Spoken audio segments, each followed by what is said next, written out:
देवनगर एक छोटा सा गांव जहां लोग दिन भर खेतों में मेहनत करते और रात को थक कर सुकून से सो जाते। उसी गांव में एक साधारण सा घर था जिसमें रहती थी कल्याणी और उसकी दो बहुएं रितिका और आरोही। ऊपर से सब कुछ ठीक लगता था, लेकिन अंदर रिश्तों में मिठास कम और लालच व जलन ज्यादा थी। ऐसे ही एक सुबह रसोई में चूल्हा जल रहा था। रितिका रोटियां बेल रही थी और पास ही बैठी आरोही चुपचाप सब्जी काट रही थी। अरे आरोही, आज तो बहुत भोर में ही उठ गई। क्या बात है, आज कुछ ज्यादा ही काम निपटाने का इरादा है क्या? नहीं दीदी, बस यही चाहती हूँ कि काम समय पर हो जाए, सासू माँ भी खुश रहें और घर में शांति बनी रहे। शांति तो तब रहती है जब सबको बराबर समझा जाए। कुछ लोग तो बस अच्छा बनने का दिखावा करते रहते हैं। दीदी, मैं कोई दिखावा नहीं करती, बस अपना फर्ज निभाती हूँ। अब उससे किसी को बुरा लगे तो उसमें मेरा क्या दोष? दोनों की बातों में हल्की मिठास थी, लेकिन अंदर ही अंदर जलन भी साफ झलक रही थी। उधर कमरे में कल्याणी खाट पर बैठी थी। तभी रितिका उनके पास पानी लेकर पहुंचती है। माँ जी, ये लीजिए पानी। सुबह से उठी भी नहीं होंगी, घुटनों में फिर दर्द बढ़ गया क्या? दर्द तो है बहू, पर तेरे हाथ का पानी मिल जाए ना तो दिल को राहत मिल जाती है। दरवाजे पर खड़ी आरोही दोनों की बातें चुपचाप सुन रही थी।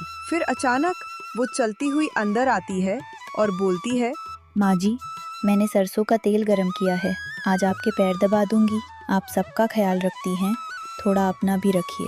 भगवान करे तुम दोनों ऐसे ही साथ निभाओ। बस यही चाहती हूँ कि मेरे बाद भी ये घर यूं ही जुड़ा रहे। दोनों बहुएं बाहर से साथ निभा रही थी, लेकिन दिलों में खामोश खींचातानी शुरू हो चुकी थी। उधर खेत से लौटते हुए राघव और नितिन आपस में अपनी बातें साझा करते हुए एक दूसरे से बोलते हैं। नितिन, कभी कभी लगता है जिंदगी बस मेहनत करते करते ही निकल जाएगी। मेहनत से डर नहीं लगता भैया, बस घर में सब ठीक रहे। माँ बूढ़ी हो रही हैं और जिम्मेदारी भी अब हमारी ही है। हाँ, घर में शांति रहे बस। मेहनत तो हम कर ही लेंगे, वो हमें नहीं तोड़ सकती। खेत की बातें करते करते दोनों भाई मन में घर की चिंता लिए दोपहर का खाना खाने घर की ओर बढ़ते हैं। इधर घर के आंगन में दोनों बहुएं बैठकर अनाज साफ कर रही होती हैं। तभी रितिका बात छेड़ते हुए आरोही से कहती है, आरोही, कई दिनों से एक बात मन में है। कहिए दीदी, मन की बात दबाने से दूरियां बढ़ती हैं। माँ जी कमजोर हो रही हैं। कल को अगर उन्होंने घर या गहनों की जिम्मेदारी किसी एक को दी तो तुम तो वैसे भी उनके ज्यादा करीब हो। तो वही ठीक होगा दीदी, जो दिल से सेवा करे उसे ही मिलना चाहिए। मैं तो माँ जी के साथ किसी लालच से नहीं रहती। आरोही की बात सुनते ही रितिका के मन में चुभन और बढ़ जाती है और वो मन ही मन खुद से बड़बड़ाने लगती है। सीधे सीधे खुद को मुझसे बेहतर बता रही है, बड़ी चालाक है ये। इसी बीच खेत का काम खत्म करके राघव और नितिन भी चलते हुए घर के आंगन में आ जाते हैं। आरोही, खाना तैयार है ना? हमें फिर काम पर जाना है। हाँ जी, खाना तैयार है। ये तो रात के लिए अनाज साफ कर रही थी। आप लोग हाथ मुंह धो लीजिए, मैं खाना लगाती हूँ। आरोही का ये अंदाज देखकर रितिका अंदर ही अंदर जल उठती है। कैसे सबके सामने अच्छा बनने का डोंग करती है। खाना तो मैंने बनाया और नाम इसका हो रहा है। रितिका, क्या सोच रही हो? जाओ खाना परोस दो, आरोही की मदद कर दो। बाहर सब कुछ सामान्य दिख रहा था, लेकिन रितिका के मन में शक की आग धीरे धीरे भड़क रही थी। कुछ समय बाद बर्तन साफ करते वक्त रितिका आखिर अपने मन की खटक आरोही के सामने रख ही देती है। आरोही, बुरा मत मानना, पर तेरी एक बात मुझे ठीक नहीं लगती। क्या बात है दीदी, आपको हर बात में मुझसे ही दिक्कत क्यों होती है? दिक्कत है, देख, तू अपने पति का ध्यान रख, सेवा कर, पर मेरे पति के आगे पीछे मत घुमा कर। मुझे लगता है जैसे मैं उनके लिए कुछ करती ही नहीं। दीदी, आप गलत समझ रही हैं। मैं उन्हें बड़े भाई जैसा मानती हूँ, बस इज्जत करती हूँ। आरोही की बात सुनकर भी रितिका के मन का शक कम नहीं होता। हाँ हाँ, सब समझती हूँ मैं। सबके सामने अच्छा बनने का ढोंग करती है। कुछ कहा आपने दीदी? नहीं, चल बर्तन निपटा लेते हैं, अभी और भी काम है। दोनों के बीच की खटास अब छुपी नहीं थी, बात सीधे दिल तक पहुंच चुकी थी। कुछ समय बाद बढ़ती दूरियों को महसूस करते हुए कल्याणी दोनों बहुओं को अपने पास बुलाती है और उन्हें समझाते हुए कहती है, आजकल मन बड़ा बेचैन रहता है। बाहर से घर ठीक है पर अंदर कुछ टूट रहा है। इसलिए तुम दोनों को बुलाया है।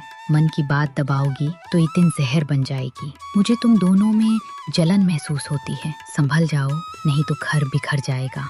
कल्याणी की बात सुनकर रितिका तुरंत अपनी सफाई देने लगती है। माँ जी, अगर मुझसे कोई गलती हुई हो तो बता दीजिए। मैं बहू नहीं, बेटी बनकर रहना चाहती हूँ, पर लगता है मेरी कोशिशें आपको दिखती ही नहीं।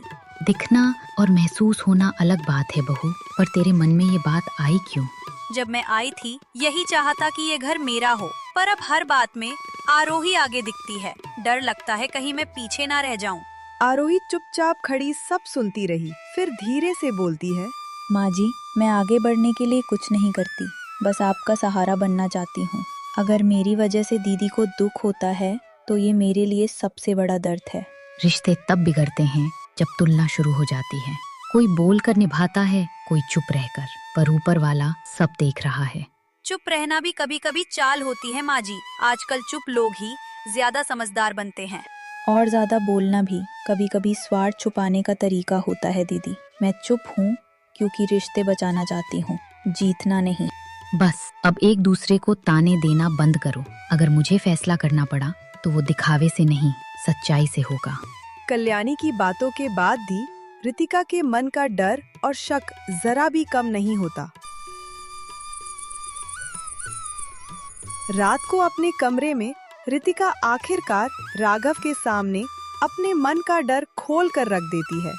रितिका, आज तुम कुछ परेशान लग रही हो। घर में कुछ हुआ क्या?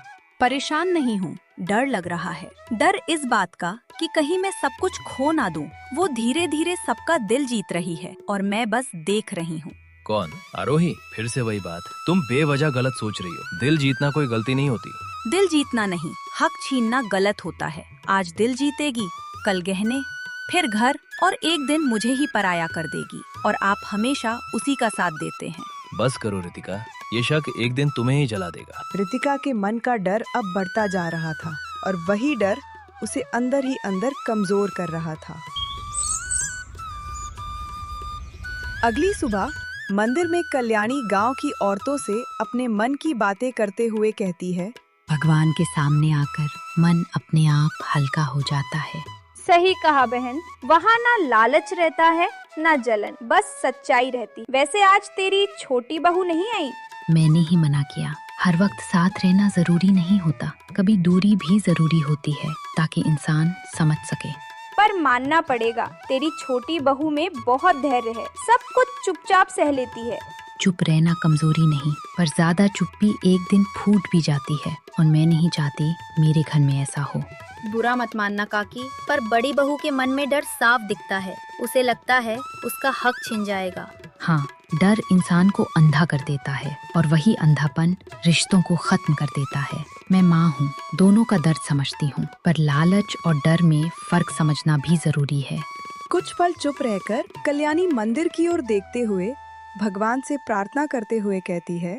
हे भगवान, मुझे सही समय पर सही फैसला लेने की ताकत देना। दोनों बुरी नहीं है, पर दोनों के दिल साफ भी नहीं है। इतना कहकर कल्याणी मन में उठते सवालों के साथ चुपचाप घर की ओर बढ़ जाती है। इधर घर के आंगन में आरोही अकेली खड़ी अपने मन के बोझ से जूझते हुए कहती है। लोग समझते हैं चुप रहना आसान होता है, पर हर चुप्पी के पीछे बहुत दर्द छुपा होता है। अगर बोलूं तो झगड़ा और चुप रहूं तो चालाक कहलाऊं, इसलिए चुप रहना ही ठीक है।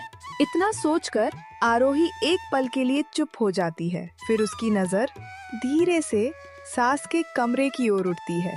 आज माँ जी अकेले मंदिर गईं। शायद अब वो भी मुझ पर शक करने लगी हैं, या फिर मेरा साथ उन्हें अच्छा नहीं लग रहा। आरोही अपने मन के सवालों में उलझी होती है। तभी वहाँ चलते हुए रितिका आ जाती है। आरोही, आज मंदिर नहीं गई और माँ जी भी अभी तक नहीं लौटी। माँ जी ने खुद मना किया था दीदी, कहा घर संभालना जरूरी है। हर बार साथ जाना ही भक्ति नहीं होती। अच्छा, अब भक्ति और सेवा भी तू ही सिखाएगी? मैं बस इतना जानती हूँ दीदी, दिखावे की सेवा बोझ लगती है और दिल से की जाए तो किसी को चुभती नहीं। तू हर बात में खुद को सही और मुझे गलत साबित करती है। माँ जी के सामने अच्छा बनने का ढोंग करती है, मुझे कुछ साबित नहीं करना दीदी, और लालच सिर्फ मेरे नहीं आपके मन में भी है, पर उससे कुछ हासिल नहीं होगा। दोनों के बीच की तकरार अब खुलकर सामने आने लगी थी। घर का माहौल और भारी होता जा रहा था। इसी बीच खेत में काम करते हुए दोनों भाई भी घर की हालत को लेकर चिंता में डूबे थे। नितिन, जैसा पहले भी कहा, घर का माहौल ठीक नहीं लग रहा। ऊपर से सब ठीक है पर अंदर खिंचाव साफ है, और वजह भी तू जानता है। हाँ भैया, मुझे भी लगता है माँ ज्यादा सोचने लगी हैं और भाभी आरोही के बीच पहले जैसा अपनापन नहीं रहा। रितिका भी बदल गई है। हर बात में उसे लगता है कोई उससे आगे निकल रहा है। और आरोही वो ज्यादा चुप रहने लगी है। डर लगता है उसकी चुप्पी में कहीं गुस्सा न छुपा हो। दोनों बात ही कर रहे थे कि तभी खेत का मालिक महिपाल अचानक वहां पहुंच जाता है। ओ राघव, ओ नितिन, काम करने आए हो या आराम करने? मैं तुम्हें बैठने के पैसे देता हूँ क्या? नहीं मालिक, काम ही कर रहे थे, बस थोड़ी देर थक गए थे। काम कर रहे थे या अपनी घर की कहानी सुना रहे थे? सब पता है मुझे। अगर यही हाल रहा तो काम से निकाल दूंगा। खेत में डांट पड़ने के बाद दोनों भाई चुपचाप अपने काम में लग जाते हैं, लेकिन मन की चिंता और बढ़ जाती है। रात को जब सब एक साथ खाने पर बैठे तो कल्याणी के मन की बातें अनजाने में जबान पर आ ही जाती है। दिन भर की थकान के बाद जब सब साथ बैठते हैं तभी लगता है घर सच में जिंदा है, वरना आजकल तो हर कोई अपने दुख में ही खोया रहता है। माँ, मेहनत से थकान नहीं होती, पर घर आकर भी सुकून ना मिले तो मन टूट जाता है। सही कह रहे हैं भैया, घर बाहर से नहीं अंदर से टूटे तो ज्यादा दर्द देता है। आरोही चुपचाप सबकी बातें सुन रही होती है। तभी रितिका उनकी बात को खत्म करते हुए कहती है, लगता है आज सबका दिन अच्छा गया है। चलो खाना खा लो, ठंडा हो रहा है, हमें अभी बर्तन भी निपटाने हैं। दिन भर की बातों के बाद भी आरोही के मन का तूफान शांत नहीं होता। वो चुपचाप उलझनों में खोई वहीं बैठी रहती है। रात गहरी हो चुकी थी और इसी सन्नाटे के बीच आरोही अपने मन की उलझनों से लड़ती हुई धीरे धीरे खुद से बात करने लगती है। हर रात खुद से कहती हूँ अब नहीं जाऊंगी, सब भूल जाऊंगी, पर वो सवाल फिर सामने आ जाता है, क्या सच अपने आप सामने आएगा या मुझे ही हिम्मत करनी पड़ेगी? नहीं, अब और नहीं, आज मौका है। ये सोचकर आरोही धीरे धीरे कल्याणी के कमरे की ओर बढ़ती है और उसकी आहट से रितिका की आँख खुल जाती है। इतनी रात को ये आवाज सासू माँ के कमरे से आ रही है। इतना कहकर रितिका तुरंत कल्याणी के कमरे की ओर बढ़ती है, जहां आरोही को देखकर वो वहीं रुक जाती है। आज तो आरोही का सच सबके सामने आ ही जाएगा। कितनी भोली बनने का नाटक करती है, अब सबकी आंखों से पर्दा उठ जाएगा। आरोही संदूक के पास पहुंची और खुद से बुदबुदाने लगी। यही वो संदूक है जिसे माँ जी ने कभी किसी को छूने नहीं दिया। यहीं इस घर का राज छुपा है। जैसे ही आरोही संदूक खोलने के लिए आगे बढ़ती है, तभी पीछे से रितिका आगे बढ़ते हुए बोलती है, बस बहुत हो गया आरोही, दिन में चुप्पी और रात में चोरी, यही है तेरा असली चेहरा। रितिका की आवाज सुनकर आरोही घबरा जाती है और हड़बड़ाते हुए कहती है, दीदी आप गलत समझ रही हैं, मैं चोरी करने नहीं आई, बस कुछ सवाल थे मेरे मन में। तभी शोर सुनकर कल्याणी की नींद खुल जाती है और वो घबराकर बोलती है, ये क्या हो रहा है? आधी रात को तुम दोनों यहाँ क्या कर रही हो? तभी वहाँ पर शोर सुनकर राघव और नितिन भी दौड़ते हुए आ जाते हैं और रितिका उन्हें आरोही की सारी सच्चाई बता देती है, जिसके बाद सबकी नजरें आरोही पर टिक जाती हैं। आरोही, तुम्हें पता है ये संदूक इस घर की इज्जत है, फिर भी तुमने हाथ क्यों लगाया? कुछ पूछना था तो मुझसे कहती, इस तरह छुपकर आना ठीक नहीं है। अरे आप लोग अभी भी इसे समझा रहे हैं, साफ दिख नहीं रहा। ये चोरी करने आई थी, माँ जी के गहने और जमीन के कागज लेने। सब लोग आरोही पर सवाल उठाते हैं। वो कुछ पल चुप रहती है, फिर अचानक गुस्से में फट पड़ती है। बस बहुत हो गया, किसी को हक नहीं है मुझसे सवाल करने का। सब दोषी हो तुम लोग, मेरी पूरी दुनिया उजाड़ दी और यहाँ ऐसे रह रहे हो जैसे सब कुछ ठीक हो। आरोही की ऐसी बात सुनकर नितिन गुस्से में भड़क जाता है। आरोही, होश में हो? क्या बोल रही हो तुम? हमने क्या किया है तुम्हारे साथ? हाँ, होश में हूँ।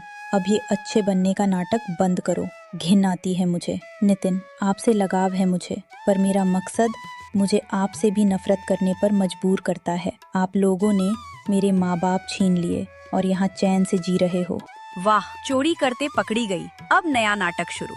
घर का माहौल पूरी तरह बिगड़ चुका था। तभी कल्याणी भारी आवाज में बोल उठती है, बस आज इस घर में न कोई दोषी है न बेगुनाह। मैं जानती हूँ आरोही क्यों गुस्से में है और क्यों आई थी यहाँ। ये चोरी करने नहीं आई, इसके पीछे पुराना दुख छुपा है। आरोही बेटी, तू गलत समझ रही है। ये सब कुछ नहीं जानते। नितिन को भी कुछ पता नहीं, उसने तुझे दिल से अपनाया है। माँ, कैसी बात कर रही हो? कौन सी घटना? हाँ माँ, साफ साफ बताइए ना। आरोही, तेरी नफरत गलत नहीं, पर पूरा सच वैसा नहीं है जैसा तू समझ रही है। तेरे पिता और इनके बाबूजी के बीच जो हुआ वो धोखा नहीं, एक गलती थी। तेरे पिता भी ये बात जानते थे पर तुम्हें बता नहीं पाए, और तुझे इस घर में बहू बनाकर लाने का फैसला भी उन्हीं का था। आज वो इस दुनिया में नहीं है, पर हमें गलत मत समझ बेटी। माँ जी घुमा क्यों रही हैं बात, साफ साफ बताइए, या ये भी कोई चाल है? आरोही, हद में रहो, माँ से ऐसे बात मत करो। नितिन, तुम बीच में मत बोलो। आरोही को गलतफहमी है और उसे दूर करना मेरा काम है। मैं इंतजार कर रही थी कि कब ये अपने दिल की बात बाहर निकाले, ताकि मैं इसे पूरी सच्चाई बता सकूं। माँ, साफ साफ बताइए, यहाँ चल क्या रहा है? कौन सा राज है? सबकी नजर अब कल्याणी पर थी। रितिका भी चुप थी। कल्याणी ने गहरी सांस ली और बोलना शुरू किया। तेरे पिता और मेरे पति अच्छे दोस्त थे। तू जानती है, तेरे पिता पर कर्ज था और उसी कर्ज ने उन्हें तोड़ दिया। पर असली सच्चाई ये थी कि कर्ज दोनों ने मिलकर लिया था और अपनी अपनी जमीन गिरवी रखी थी। जिस सेठ से कर्ज लिया उसी ने धोखा किया।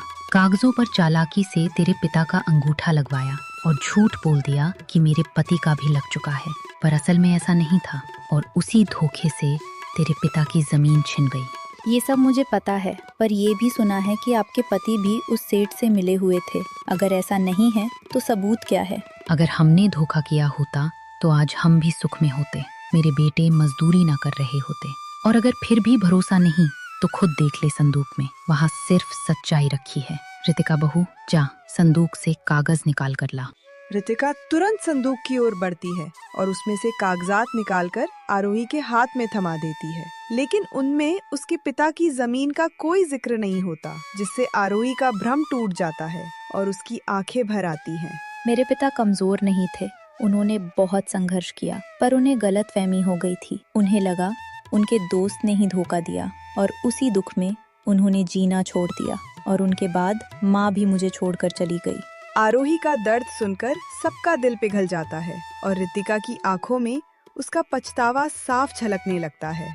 आरोही, मुझे माफ कर दो। मैं लालच और जलन में अंधी हो गई थी। तुमसे आगे निकलने के चक्कर में अपना फर्ज भूल गई, पर आज समझ आया तुमसे मजबूत कोई नहीं है। माँ जी, राघव जी, आप लोग भी मुझे माफ कर दीजिए। आरोही चुप रही, आंसू बहते रहे, फिर धीरे से बोली, माफी तो मुझे मांगनी चाहिए। मैं इस घर को तोड़ना चाहती थी, नफरत में अंधी हो गई थी, और माँ जी सब जानते हुए भी मुझे बेटी की तरह रखती रही। शायद मैं माफी के लायक नहीं। गलती हुई यार, पर हम इतने भी कठोर नहीं। इस घर ने तुम्हें अपनाया है और हम एक गलती के लिए घर नहीं तोड़ सकते। तुम्हें एक और मौका मिलेगा। हाँ, जो हुआ उसे भूल जाओ। अब हम तुम्हें अकेला नहीं छोड़ेंगे। तुम्हारा दुख अब हमारा है। आरोही, तो कभी पराई थी ही नहीं। तू और रितिका दोनों मेरी बेटियां हो। उस रात सच सामने आया, गलतफहमियां टूटी, दिल जुड़ गए। रितिका ने लालच छोड़ दिया, आरोही ने नफरत, और वो घर जो टूटने वाला था फिर से एक हो गया।